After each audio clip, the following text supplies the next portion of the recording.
Nort Johnson is with us. He's he's the marketing director for the city of Faribault. That's the easiest title in the world to say. There's just a lot of things that go with that. So titles, in this case, not too important. Makes a lot of sense, though. You're in charge of the Main Street program, and Main Street program, work with tourism, and a lot going on both areas right now. Yeah, let's touch on the Main Street because you've got a car cruise tomorrow night. No, Friday night. I'm thinking tomorrow night because I have to be out of town, so I'm going to miss the first one. So this is sort of my bummer. Yeah, I am really bummed about that. But fortunately, I've got an awesome crew of volunteers. We got a couple of fellows that do intersection control, and volunteers that work the check-in table, and volunteers that will do the setup. Putting the cones to block the corners off and everything. And everyone they work so hard and they do such a nice job. So big shout out to that whole crew. There's too many of them to name. And you're talking people that know car shows. They know car shows. Some of them have been involved with them for years in town. A couple of them own hot rods, so they know the gig. Last year, incredibly successful, your car cruises. We really had a good year. We did our best to take it to a next level based on solid information. And I will give a shout out to Lisa Everett. The previous year, at the last car cruise, she did a survey for us. She said, "Hey, what would make this better?"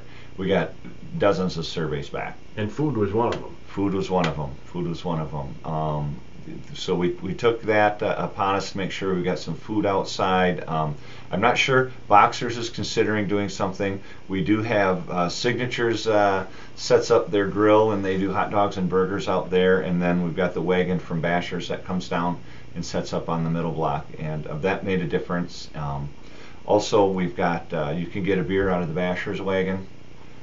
People like to do that. They like to be around their cars and around others' cars while they're down here. They don't want to just have to go in and sit down to do their refreshments. Although many do. We have that car cruise is a good bump for our downtown restaurants. They're packed from one end to the other. They do a real good job. Cheesecake does well. Right across the street here at the Mexican restaurant, they do real well. So it's a good thing bringing them in. We do have, I should mention, so Friday's our first one, and then we have third Friday of every month this summer. And our August event is going to be themed Downtown Business Night. And we have a number of our businesses that have agreed to stay open during that time when we've got these hundreds of people downtown. So there'll be specials, there'll be open houses at the different stores, and we're going to create a walking map so you can be sure to visit all the businesses that are going to be open so you can see what's going on.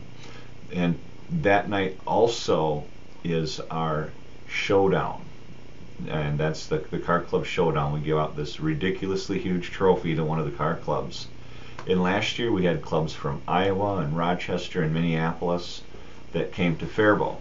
So you can imagine the strategy now. Okay, we've got these out-of-towners coming in. It's not just the ones with the cars. Their families come and their friends. And we're going to make sure that we've got our businesses open downtown so our out-of-towners can see what we have. Only good things can come from that, right? I would think so. A little extra exposure. So, and that's all of this is strategy that we're putting together with people that I work with in Main Street and downtown. It's not just Nort, it's not just the chamber. There's a lot of people coming together to help make these good things happen. So what time is the car cruise Friday? The official hours are 6 to 9. The cars will start rolling in to get their favorite spots. Sometimes at 4:30, 5 o'clock, they come down so they can get back into their favorite little spots. So I will say the June event is bikes, trikes, and automobiles, and we're going to reserve one full block, both sides of it, for motorcycle and trike parking. So we're inviting our 2- and 3-wheeled friends to join us for a downtown car cruise. Oh, that'll be fun. We're gonna it will be. Opening market report, and then we got a lot more we want to talk with Nort about. a new tilt-a-whirl car. Another one is going to be dedicated soon. We're going to touch on that when AM Minnesota continues. Whether it's in the shop or in the field, Harvey, Scott, and Seth are ready and able to get the job done. Backed up by some of the latest fabrication equipment, there are very few parts that can't be fabricated and installed on your equipment. We're headed to the river again. I'm going to do a spring fishing trip with my pals. We go out to the Missouri River. The repair shop is located 2 blocks east of the Dairy Queen. That's Metal Services in Loading Prairie at 507-583-2144. Nort Johnson is with us. He's the marketing director for the city of Faribault. We were just touching on the car cruises that are coming to Faribault. You told us about the August downtown. August business is the open. downtown business night, and that's also the car club showdown. I shared that June is bikes, trikes, and automobiles. Now July, horses and horsepower. That's kind of how we have it themed. We have it's a busy night in Faribault that night, and it includes a pretty elaborate rodeo at the Rice County Fair Friday night, that third Friday in June or July, and we also have our downtown car cruise night. And we had some conversations. Well, how are we going to run this? We don't want them to conflict, and it turns out my hard-working volunteers said, Nort, we just can't change up the night. It's always third Friday for our car cruises. But we want to help the fair out as much as we can, so we're going to help promote the Rice County Fair's rodeo that night. And they've got a pretty good group coming in to run it. It'll be a great rodeo. So we're suggesting people come downtown for a while. We'll start it a little bit earlier that evening, and we'll have the official end of it a little bit earlier, and we'll promote going down to the Rice County Fair that night. Join them at the rodeo. So why not, right? Sounds like fun. Yeah, yep. So lots of things for the calendar. Can't forget the Rice County Historical Society's flea market on Saturday this week. That's a big event for them, and it's huge. Flea markets are always a gas. I love those things. So love to find. I had a find a couple of weeks ago. It wasn't a flea market, but a garage sale. One of those old. I'm kind of an American picker at heart on certain types of items. I found an ancient spittoon. The thing is it's just kind of brown and everything, but it's got an imprint on it, an embossed imprint on it. It says 5-cent Havana, Cuba cigars. Wow. It's pretty cool. Anyway, flea market type of things. You gotta love history, and gotta love those kind of trinkets that you can find. So And an old neighbor, man, he wasn't really a neighbor. He was kind of in the same neighborhood when I was a kid. I used to go visit with him. He owned one of the local funeral homes in Spring Valley. Okay. He'd sit in front of his garage. He had a long driveway, and he would sit in front of his garage, and he'd put the spittoon out near the road, and he could hit that baby every time. I was so impressed as a young man. Wow. I don't think I can get that kind of trajectory. Wow. How It was fun. amazing how good that guy was. Wow. So yeah, good stuff going on. Tilt-a-whirl car dedication. The second car going to be installed downtown. Where is this going to be now? This will be State Bank Corner. Okay. State Bank Corner. And thanks again to those folks that have done the work of getting another one restored. Looking forward to seeing the theme colors on it, and that'll be fun. So we'll have bookends for downtown for tilt-a-whirl cars. We've got the one down at the Bernie's Burkittsmeyer Signature Corner, and then we'll have one down here at the State Bank Corner. So it's kind of fun. People love the photo opportunities in those. Yeah, I've seen a lot of wedding parties. Sure. Well, they have Bernie's has that awesome ballroom right across the street, and so it's just this great photo prop right there as they're coming after their wedding to have their receptions and things. So it's pretty cool. It's a perfect, like you say, photo op for them. You bet. Kind of unusual. And a strong piece of Faribault history. The whole tilt-a-whirl story with the Selners. For sure. The second tilt-a-whirl car dedication, I believe, is going to happen during a Heritage Days, and we're going to have folks in on the 9th of June to tell us more about that. Tell us all about it. Great. Fun. Thanks everybody for their work on those things. It's part of what makes Faribault strong. Our volunteers are people who step up and do a little more than usual, and there was some honors given out yesterday. Peter and Virginia Van Sluis. Very deserving. Citizens of the Year. Absolutely. Absolutely. And I'm in the presence of a celebrity right give me a here, Gordy. Lifetime Achievement Award. Isn't that what they labeled that? Yeah, like I told him, I'm not even 60. Congratulations. That's not permission to retire either, buddy. We need you. We need you on the airwaves and your presence out and about in the community. You keep that up, and thanks for everything that you do. Very well deserved. Congratulations. Very nice of. Very nice, but boy, when you're in the company of the people that were honored, Jay Gustafson saying the life of a woman. I know. I didn't do anything like that. Jay and I grew up together. Good fellow, really good fellow. Sam Temple, a young 15-year-old guy who, I mean, he doesn't even drive yet, and he's got a Citizen Unsung Hero Award. Gives us all hope for America, doesn't it? When we have the youth stepping up and doing things like that. Very nice young man. That was a good choice. He is so sharp. Boy, he creates some awesome material. Historically for Faribault, he's got this natural charisma and marketing edge to him. When he presents, we're lucky to have him here. So good stuff for sure. Yep, Joy's working in the theater. I could see him having a future in the media business. I think for sure. So get that. The Daily News has their section, the profile section that has all of that. Your teachers probably was. Pardon me? One of your teachers probably won. Remind me. Did you have Mr. Schultz as a teacher? Oh, Harvey, absolutely. A coach maybe even too. Yes, I played football through my junior year in high school, and Harv was one of our coaches. Good man, really good man. And he was quite a math teacher. He a good man. Happy to see that happen. He and his wife both were there. Somebody sitting at their table. I said, I thanked the folks for the award, and I said at the end, I plan on doing this work till I'm 70 years old. So I'm 58 now. You do the math. Yeah. And somebody sitting at Harvey's table said, "Boy, he's got 22 years left." And I said that, and one of the other ladies at the table said, that individual must not have been in Harvey's math class. Oh, funny. That's awesome. Well, that was cool. That's awesome. Good stuff. So thanks again, and thanks to everybody out there. There's so many folks stepping up to help with things. I recognize that again. I shout out to my volunteers for Main Street, and it's not just the ones that show up and help at events. I have volunteers on committees. Our ER committee, that's economic restructuring for downtown.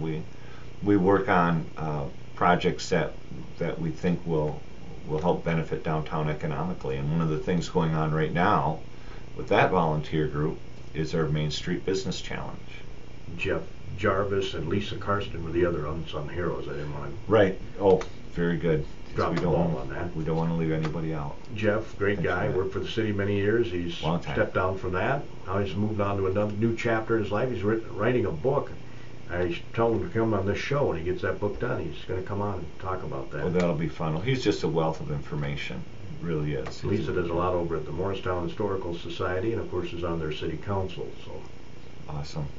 Good stuff. You're talking about the businesses. The business challenge, and the quick rundown on that is there's been an incentive package put together with incentives from a number of organizations. The contest itself will award that to the most worthy business, the business plan that best fits the business mix in our downtown, according to some criteria we've already got mapped out, and we have a good variety of judges who are going to help with that.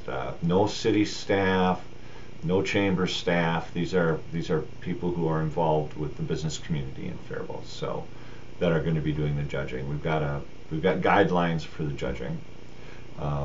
So the idea is that if you have a passion for something that you'd like to make your business,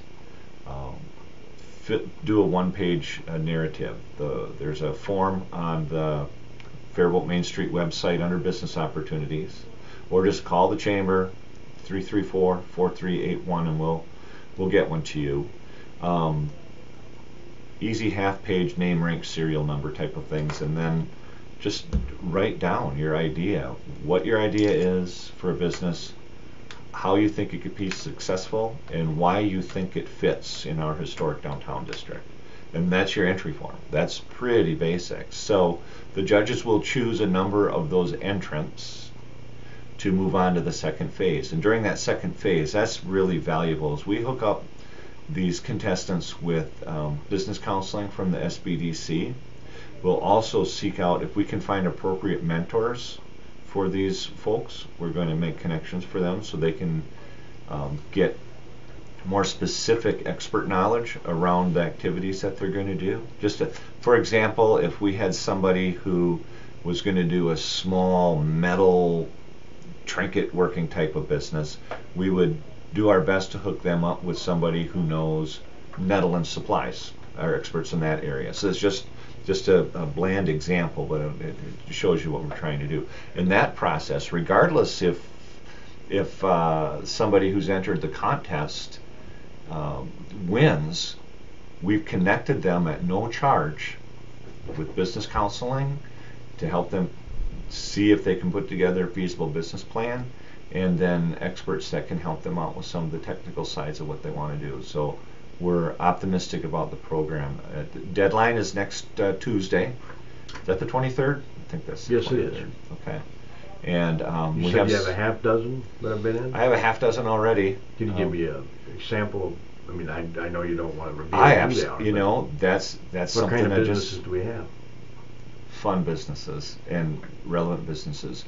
And the reason I say that, Gordy, is one of the things that we want to make sure that we're doing is holding the trust of the people that are entering. It would be irresponsible, for example, for me to say, well, we've got a business in, it's a great idea, and here's what it is. I've just given away their intellectual property, their idea for a business. So, I see what you're saying. yeah, Okay. So we'll certainly, as those entrants come to play and we have an opportunity to give them some PR with their permission. Now, you may find more than one business is, going to fit perfectly. Absolutely. You know, we had a neighboring town that did this contest, and they not only had an award winner that started their business in the downtown, 4 more. Wow. 4 more in that business cycle found a way to get going. And a lot of what this program is about is helping potential entrepreneurs or expanding entrepreneurs make connections, and make connections with people that can help them hopefully get their business ideas fleshed out so that we can fill as many storefronts downtown as possible with relevant businesses. Need to find a niche. Exactly. So we're really looking forward. And again, my volunteer group, the art committee, doing that work. We'll start reviewing those next Tuesday and Wednesday and see who's going to advance to the next phase of the process. So. Then how long is the next phase? Next phase is 45 days. 45 days to do the balance of the work, and then they'll review the contestants or the applications again, and go to a final phase where they'll do a presentation. Hopefully we have a couple or 3 that go to the finals. It's kind of like we're in the brackets. That would be the final. It'd be the semis and the quarters, I guess. So. Yeah. Todd Sesker was on the air earlier this week talking about the recommendations of their task force. I don't know if you remember that or not. Yeah. Task force.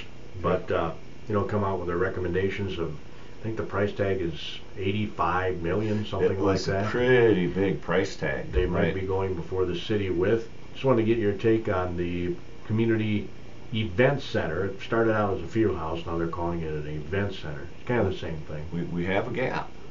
We have a gap in our amenities in Faribault, and a large event center is definitely a gap.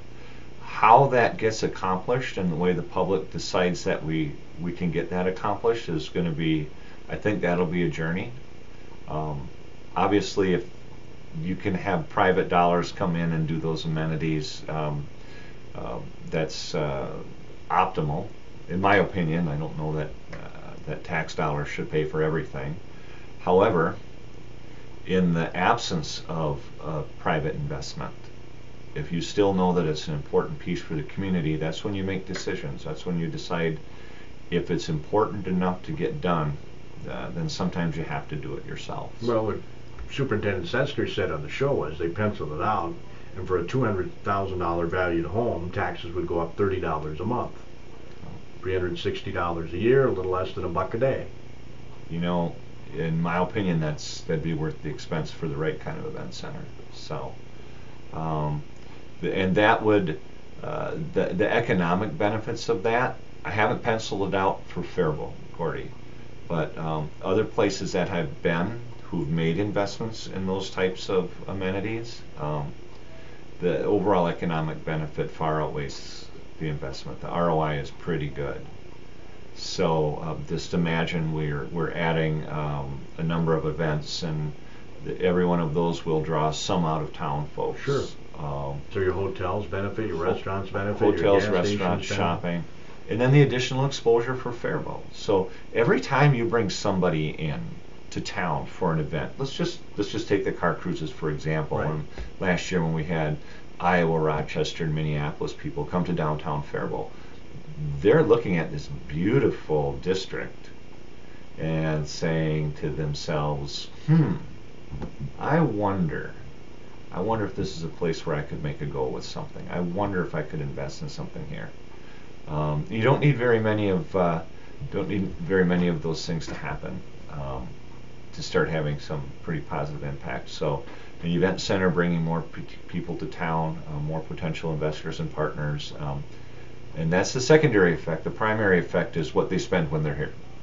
And then of course the improvements to the buildings, obviously another benefit for enticing people to move to the community. Absolutely. So again, I don't know all of the details of the event center, but certainly the idea of one is a very, very highly beneficial. This past weekend, because you're involved in tourism, Yes. was the fishing opener. I was told that Cannon Lake saw as many people on Cannon Lake as it's ever seen. That's the fishing awesome. opener this past week. Of course, the weather was The perfect. weather was dynamite. I wasn't able to do that last weekend. I was digging a ditch in my yard to bury some overhead power lines, but I guess, well, there's probably fish in my ditch right now, as much rain as we got the last couple of days, but I didn't get out to the lake.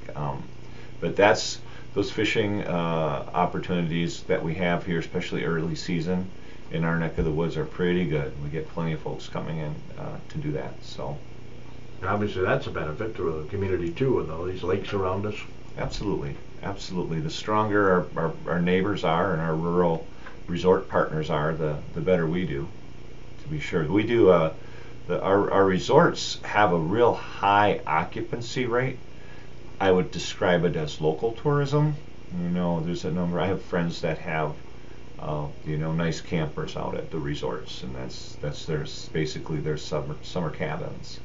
But those resorts also host a number of folks not from our immediate area. Yeah, get a lot of Iowans here, I know. We do. Well, Which this is is why up. you guys This do is it up now. north for them. Yeah, that's right. And we know that. We actually we partner with Roberts Lake Resort and Windjam's on travel shows. We also go to Iowa ourselves with the mini road trip and describe our how cool our little mini region is here with Northfield, Owatonna, and Faribault, and entice visitors up. So we're a very attractive destination for Iowa in a number of ways. And you got to see some action off that. Obviously, you won that tourism award, so Yeah, that's pretty fun. That's pretty fun to be honored in that way. And we keep going with that. We've been with that the mini road trip brand. The other angle that we use is for bus tours. So we're sort of the mini road trip. It's a nice cluster of amenities and attractions and restaurants for that group traveling from Iowa, but also lumped together, the three communities create a nice destination for a bus tour. Faribault on a standalone, or Northfield or Owatonna on a standalone. We're all good, but we're small. Can't quite put together a couple of days worth of the tour type of things they do for buses. Together we can, and that potentially causes a bus overnight. That's 55 rooms typically in one night for one. If you can create one sale for a bus tour, that's 55 rooms and 55 meals times 2 or 3. So the mini road trip, we've been working that angle now. In fact, we were just up at Chanhassen at the dinner theater. Minnesota Tourism hosted a number of operators, And so our little team went up and set up a table, and you know, from Faribault's side of things, we talk about our restaurants, we talk about the woolen mills, we talk about the historic district that people can view, and the other stops in Faribault that are great for buses. We've got the Faribault House and Ivan Willock's studio down there by the river, and obviously the woolen mills, the downtown, including the Paradise. The Cheese Cave also has, you know, the video inside where you can see how they do the cheese. The government won't let visitors into the caves, but they'll let them, you know, come into I stopped in there the other day to get some cheese curds, and there were some people from out of town that were tasting cheese, and they were just loving the place. You bet. The sampling is great. The atmosphere is awesome. That building's been just beautifully restored, and it's a fun place to be. So, a lot of opportunities for that. So you take Faribault's offering along with our neighboring communities, and they can start putting itineraries together that will include us. So our lodging partners benefit, our taxes benefit, so the whole town benefits. So, definitely. Good stuff. So anything else? I've got about a minute. Oh boy, let's see. We talked about the flea market. There's a color dash this weekend, and the Dragons car show. Look those up online. Good stuff. And other than that, I don't think I can say it enough. A big shout out to our awesome city staff and our awesome volunteers that are working hard to make Faribault everything we can be. That's what I want to say today, Gordy. Okay. The city council. City council, you know. It appears they're not going to allow chickens in people's backyards here in town. It wasn't an easy decision for them, I know. There were a number of folks that wanted to do chickens in town, and then there were some reasons of commerce with their bigger employers that there were some worries there, and then there are a number of residents who described that, you know, my backyard is cramped quarters. I don't really want chickens in my neighbor's backyards right next to mine. And I think, you know, the council made a decision reflective of what they heard back from the community. I'm going to write a book about my trip to Tanzania, calling it Elephants in My Front Yard. Elephants in the front. Boy, I'll tell you what, you've got to be careful where you step when you've got a dog in the front yard. Pastor Brian Horse and I awakened in a tent with an elephant literally within reach of our tent in Africa. You're in tune to KDHLAM Faribault.